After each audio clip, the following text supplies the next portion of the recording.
Another quick video on AWS. The topic for today, or for this video, is the VPC. So as we know, VPC stands for Virtual Private Cloud. This name is synonymous across all of the different cloud providers. So that's Google, AWS, Azure, just a different flavor, but pretty much the same underlying concept. So if you see here, we're in the console, and to get to this window, I could just go in here, search, go to VPC. Okay, and that brings me here. So by default, when you create an account in AWS, they go ahead and provision a VPC for you in the background. So that's what we have here, and this is what's known as the default VPC. Okay, and we talked about the CIDR blocks. This is basically your IP address range that's available on your VPC. Also, we have 6 subnets, and I believe these are based off the availability zone. But all of these, the subnet pairing or IP address range, are all defaults for the default VPC that gets created for you.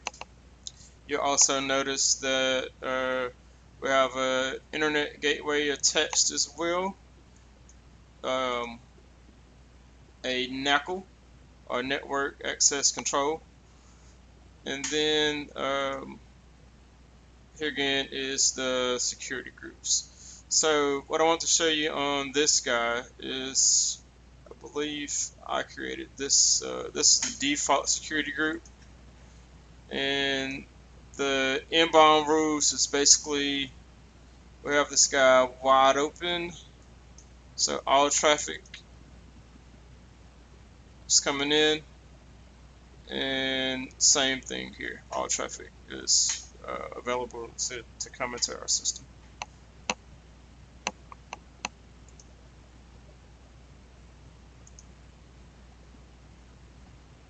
I'm sorry, let me correct that. So that was on the that should have been on the NACL. So basically we have all traffic coming in here, set to allow, and then same thing here on the outbound rules. So obviously you do have some services that run on the default VPC, but if you're going to be setting up any or provisioning any services or any resources, the best practice is to create a custom VPC. So basically, AWS supports 2 types of VPCs, or they have 2 different flavors. The first one is the default, which we're looking at, and then in a subsequent video, we will be creating a custom VPC, going in and building everything from scratch.